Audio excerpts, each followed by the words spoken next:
Merci beaucoup. Je suis Abdoulaye Ilimankan, professeur de philosophie à la retraite. Le passage à Saint-Louis avec mon ami Ousmane Ndiaye, qui est lui inspecteur des impôts et domaines. Il a été directeur des impôts et domaines, il est inspecteur général de l'État, etc. Le passage à Saint-Louis, donc, nous sommes arrêtés pour à la fois rencontrer des amis, mais aussi mener quelques activités intellectuelles, c'est-à-dire de recherche de documents, d'archives dans nos divers centres d'intérêt. Il vous dira tout à l'heure, lui, ce qu'il est venu chercher. Mais je suis très content de venir dans cette institution que je connais, que j'ai connue à l'époque où le directeur, mon cousin Fadel Dia, dirigeait cette institution un peu avant monsieur le directeur. Et bien entendu, où il y a des archives très intéressantes sur la période coloniale. Moi, j'aurais été intéressé par des archives concernant un événement qui s'est produit à Podor en 1890.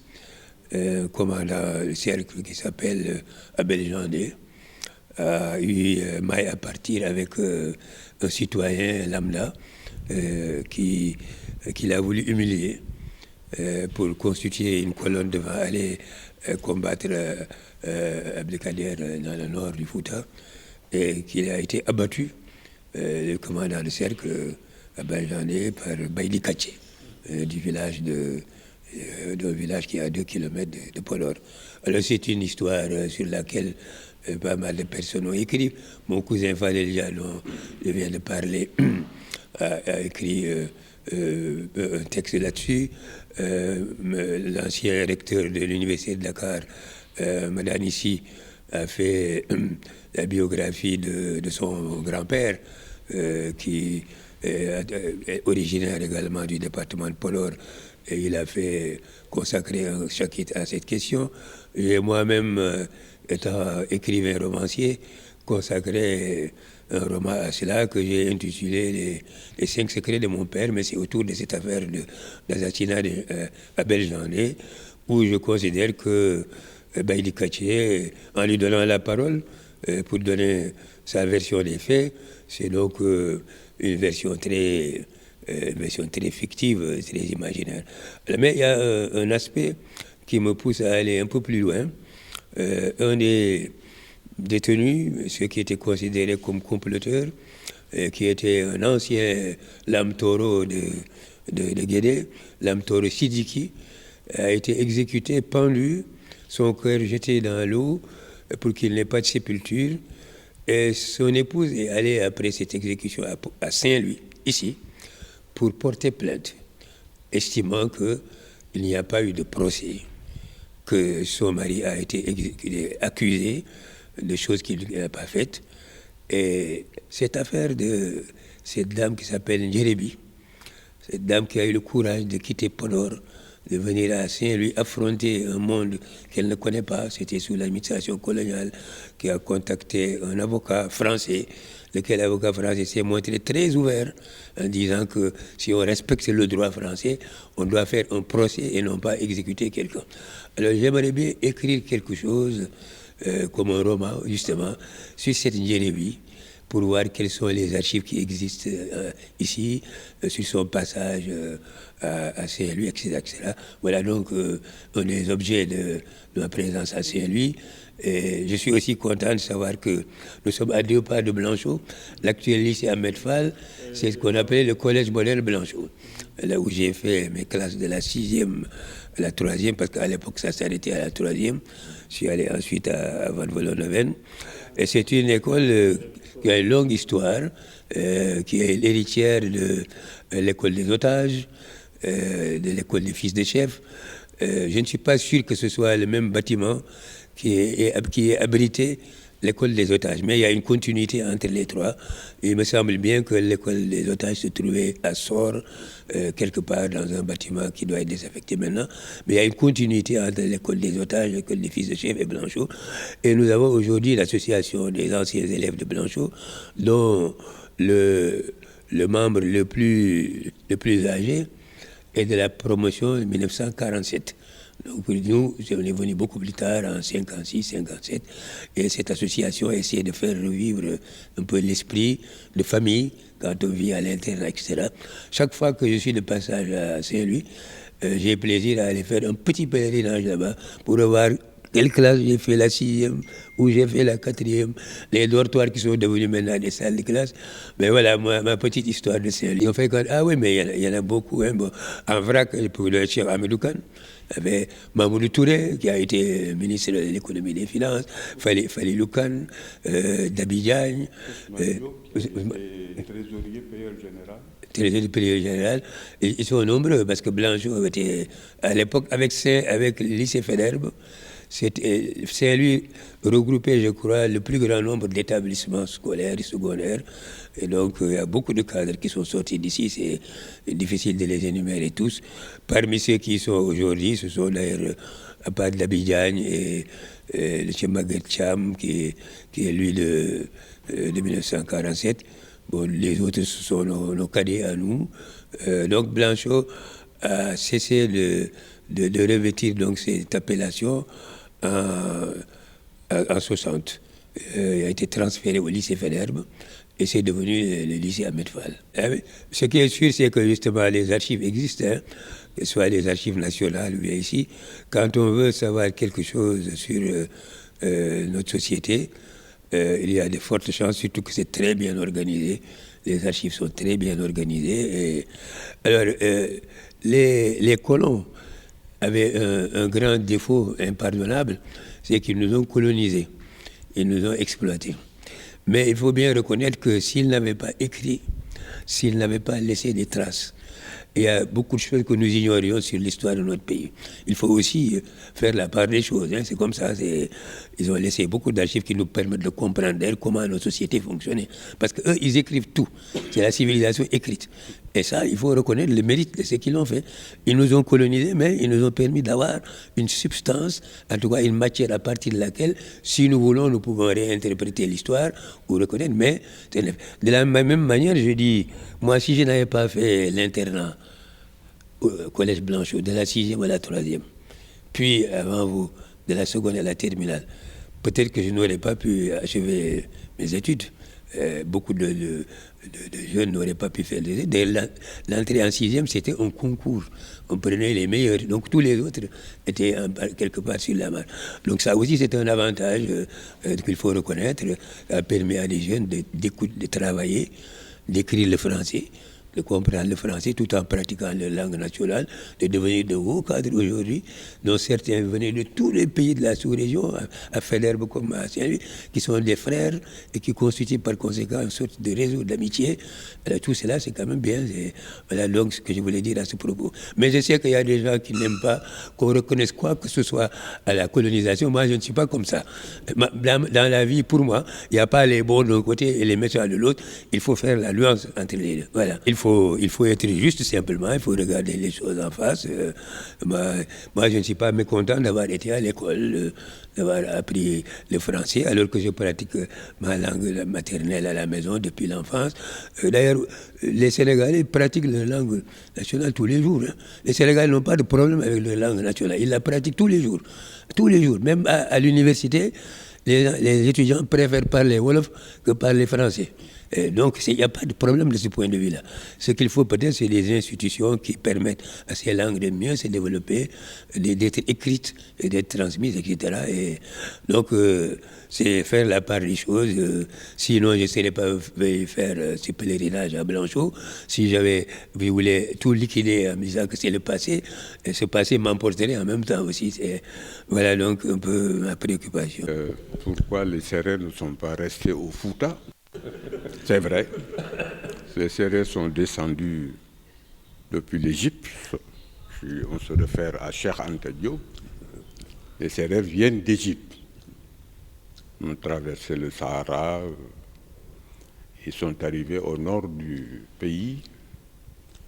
Mais les Sérères ont constaté avant les Toucouleurs que le nord du Sénégal était inhospitalier.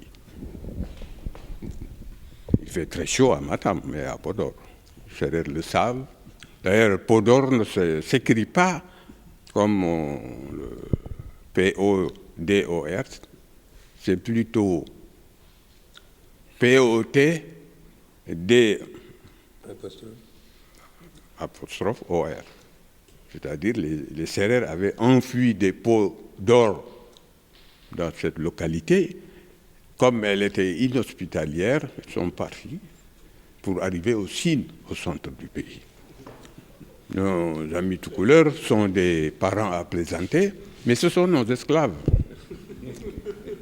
Et pour le protocole, à chaque fois que nous voyageons ensemble, je prends le soin de dire Ablaye est bon esclave. Je suis un Sérère, il est un Alpulaar. D'ailleurs, lui, il est Alpulaar, il n'a pas de langue. Il parle la langue des Peuls, mais les Laobés et les Toucouleurs n'ont pas de langue. C'est la langue des Peuls qu'ils parlent. Tandis que les Sérères, avec Senghor, personne ne peut douter de leur langue, le Sérère. D'ailleurs, actuellement, il y a un dictionnaire qui est en cours d'élaboration, qui est presque terminé. Il reste que la cérémonie de dédicace. C'est un dictionnaire, premier tome, Sérère français, deuxième tome, français Sérère. Les Toucouleurs n'ont pas encore de dictionnaire. On a une longueur d'avance sur eux. Donc, il est en retard. Revenant maintenant à Saint-Louis, nous sommes très heureux d'être revenus à Saint-Louis. Moi, j'ai fréquenté le lycée Faidherbe en 57-58, en 6e. Et j'ai quitté Saint-Louis après 7 ans de scolarité pour l'université de Dakar. Donc, Saint-Louis constitue pour nous une étape très importante. En 1957, avec le concours d'entrée en 6e, sur le territoire sénégalais, ceux qui étaient admis au concours étaient orientés d'abord à Saint-Louis, avec le lycée Faidherbe et Blanchot, le Prytanée militaire et le collège technique de Saint-Louis, qui deviendront des lycées après. Alors, pour l'enseignement secondaire, il fallait venir à Saint-Louis, qui était à l'époque, en 1957, la capitale du Sénégal et de l'AOF, beaucoup de gens l'oublient, ou aller à Dakar, où il y avait le lycée Van Wallonneven, qui deviendra le lycée Lamine Gueye, et le lycée Maurice Delafosse. Il n'y avait que 2 lycées à Dakar, un lycée à Saint-Louis. Et le lycée de Saint-Louis recevait des élèves venant de la Mauritanie, du Soudan français devenu Mali, de la Côte d'Ivoire, du Dahomey, de la Haute-Volta. Et beaucoup de cadres africains ont été formés soit à l'école normale William Ponty, qui était ici à Saint-Louis d'abord, avant d'être transféré à Gorée, et à côté William Ponty de Sébikotane. C'est dire que Saint-Louis est une vieille ville française, sénégalaise, après. Et c'est avec beaucoup de plaisir que nous revenons de temps en temps à Ablaye Elimane Blanchetin et moi-même, Ousmane Ndiaye, ancien inspecteur des impôts et des domaines, inspecteur général d'État et secrétaire général du gouvernement. C'est avec un plaisir renouvelé que nous revenons de temps en temps à Saint-Louis, où nous avons vécu, en tout cas moi j'ai vécu ici 7 ans, de la 6e jusqu'en terminale, pour quitter Saint-Louis avec le baccalauréat pour aller soit pour nos devanciers en France ou à l'université de Dakar. Beaucoup de personnalités sont des anciens élèves du lycée Faidherbe. Je citerai Abdou Diouf, il a été bachelier au lycée Faidherbe. Le général Wali Faye, bachelier de ce lycée, et tant d'autres. Donc c'est avec un réel plaisir qu'on se retrouve ici, lui visitant Blanchot, nous visitons Blanchot. Ensuite, nous irons demain, Inch'Allah, au lycée Faidherbe pour revoir le réfectoire, les classes, les bureaux du proviseur ou des censeurs. Et à l'époque, en 1957, il n'y avait que 2 professeurs sénégalais au lycée Faidherbe que nous avons trouvés. C'était Ismaïla Mbaye, fils de cette ville, et le professeur Won. Moustapha Won. Tout le reste, c'était des professeurs français. Et nous, pour l'histoire, à l'époque, quand on débarquait à Saint-Louis, une réflexion qui m'est restée dans la tête, les Saint-Louisiens nous disaient « ici, Filaray Bitene ». Quand on descendait du train, la fin du rail et le départ du rail.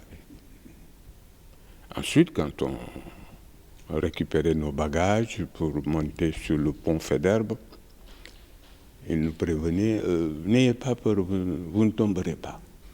C'est un pont ». Alors moi qui venais du Sine Saloum, je réagis en disant « mais nous avons aussi à Kaolack un pont ». « Ah bon? Comment il s'appelle ce pont-là? Noiro. » Oh, c'est un soupçon de pont. Pour me calmer. Alors donc, on a gardé cette constatation sur le plan culturel qu'on nous faisait comprendre que nous étions des indigènes. C'est vrai, moi, sur ma fiche au lycée Faidherbe, Ousmane Ndiaye, sujet français. C'est-à-dire, je viens du système de l'indigène. Par contre, ceux qui étaient nés à Saint-Louis, à Rufisque, à Gorée et à Dakar, sont citoyens français. De 1957 jusqu'en 1960, c'était ça, la classification. C'est à partir de 1960 que moi j'ai quitté le statut de sujet français pour devenir citoyen sénégalais. Et ceux qui étaient déjà citoyens français avaient la possibilité de garder une double nationalité, française et sénégalaise. Parce que étaient français, les citoyens des 4 communes sont balancés, français et sénégalais, s'ils veulent garder les 2 nationalités. S'ils ne veulent pas, ils peuvent opter pour française ou pour sénégalaise. Donc l'histoire de ce pays est intéressante à parcourir. Alors, qu'est-ce que tu es venu chercher comme archive? Ce que je suis venu chercher comme archive, surtout pour le souvenir, c'est le Conseil colonial qui tenait ses réunions à Saint-Louis, sous Faidherbe. Alors, le Conseil colonial était composé de responsables de Saint-Louis, citoyens français, mais aussi il y avait des responsables de pouvoirs locaux. Et je parlais tout à l'heure le Conseil colonial de 1920, avec la photo. Vous avez les membres du Conseil colonial. Le deuxième membre, Babacar Ndiaye, on l'appelle Babacar Ndéné, originaire de Joal. Il était le chef de canton de Diokoul-Gandiaye. Pour ceux qui connaissent bien le Sénégal, Gandiaye se trouve entre Dakar et Kaolack. Donc vous avez cette liste-là, à peu près, je crois qu'ils sont 43 ou 45 membres du Conseil colonial. Le reste, c'est des membres français, avec à la tête Faidherbe. Donc les réunions du Conseil colonial se déroulaient à Saint-Louis, puisque Saint-Louis était à l'époque la capitale. Ça continue. Donc il y a Babacar Ndéné, qui était membre de ce conseil colonial. Babacar Ndéné était le père d'un magistrat bien connu qui était installé ici à Saint-Louis, à sa retraite, Youssou Ndiaye, ancien footballeur et un magistrat. Youssou Ndiaye était le fils de Babacar Ndéné, qui était chef de canton de Diokoul-Gandiaye. tout près de Kaolack. Mais il avait une double. Il est né à Saint-Louis, de mère Sibi. Les chefs de canton, les chefs de province qui venaient des autres régions que la ville de Saint-Louis, les membres du conseil colonial, lorsque leurs enfants naissaient à Saint-Louis, ils sont Saint-Louis parce que n'oublions pas que les 4 communes, Saint-Louis, Rufisque, Gorée et Dakar, il suffit d'être né dans ces 4 communes pour avoir la nationalité française. Donc l'histoire de cette ville est importante. À chaque fois que je suis de passage, je passe aux archives, parce qu'avec les archives, je ne sais pas si on a ici le journal officiel de la République française du 9 décembre 1920, on retrouve le décret portant création et fonctionnement du Conseil colonial, donc qui est presque l'ancêtre de notre Assemblée générale nationale aujourd'hui, avec les transformations historiques bien sûr. Donc voilà un peu en résumé, nous sommes venus comme prétexte participer au festival, mais en réalité en arrière-plan, de visiter nos anciens lycées et collèges et d'aller dans les différents quartiers que nous avons connus. Il y a beaucoup de Saint-Louisiens qui ne peuvent pas situer Rokodine à Saint-Louis. Vous connaissez le Rokodine, c'est à Sor. Et à l'intérieur de Sor, il y a un petit quartier là, bout. On l'appelle, non loin d'ailleurs de la maison paternelle de Kader Boy, ancien recteur de l'université de Dakar, ancien élève du lycée Faidherbe de Saint-Louis. Rokodine, c'est ça. Quand je rencontre Kader un peu dans les cérémonies pour le chambrer, je dis Kader n'est pas Saint-Louisien. Ah, il dit comment? Kader Boy, je dis oui, il n'est pas Saint-Louisien. Les vrais Saint-Louisiens, c'est le nord et le sud. Tout le reste, c'est des Dolindar, ce n'est pas des Domundar. Tu prends parti, hein? Tu prends parti. Alors, est-ce que c'est comme ça? Mais à l'origine, c'était les 2 quartiers les plus célèbres. Maintenant, c'est l'histoire. Mais les 2 quartiers les plus célèbres, moi je suis arrivé dans cette ville en novembre 1957, c'était le quartier nord et le quartier sud. Vous connaissez les noms maintenant dans la langue de quoi tu parles en Wolof? Le nord, vous l'appelez comment? Ah. Et le sud? Sinoni. Vous voyez? Et à n'en pas douter, ces 2 quartiers sont les 2 quartiers fondamentaux de Saint-Louis. Pour l'histoire, hein, si vous cliquez dans Google, l'île, les vrais Saint-Louisiens, les premiers Saint-Louisiens, c'est l'île, le nord et le sud, Lodo et Sindoni. Après, maintenant, viendront... Alors, je chambrais souvent Kader Boy en lui disant, mais Kader, tu habites à Sor? Il me dit oui. Je dis, mais Sor n'est pas Saint-Louisien. C'est des rajouts. Ils sont venus après le nord et le sud. Et l'île, pour les premiers marins français qui occupaient l'île était une zone hantée. Oui, mais vous pouvez trouver ça dans Google. Hein. Vous cliquez dans Google, l'île était considérée comme une zone hantée, elle n'était pas habitée. C'est les colons, les premiers marins de Dieppe qui ont commencé et les autorités locales qui étaient installées à Sor louaient l'île à des Européens qui s'y installaient. Vous voyez? Donc, l'histoire de ce pays, toutes ces informations, on les retrouve ici dans le service des archives. Pourquoi j'étais venu en disant peut-être que j'aurais la possibilité de consulter le journal officiel de la République française du 9 décembre 1920. On retrouve les statuts du Conseil colonial.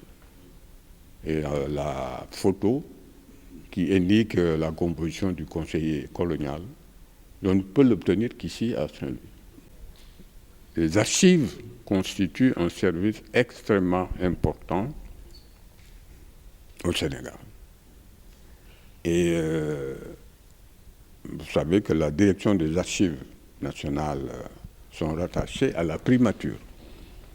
Et pendant les années pendant lesquelles j'étais secrétaire général du gouvernement, j'ai compris et vécu l'importance des archives dans un pays. Un pays sans archives, c'est un pays sans mémoire sûre. Si aujourd'hui on peut essayer de trouver une copie du journal officiel de la République française de 1920, le 9 décembre, c'est grâce aux archives.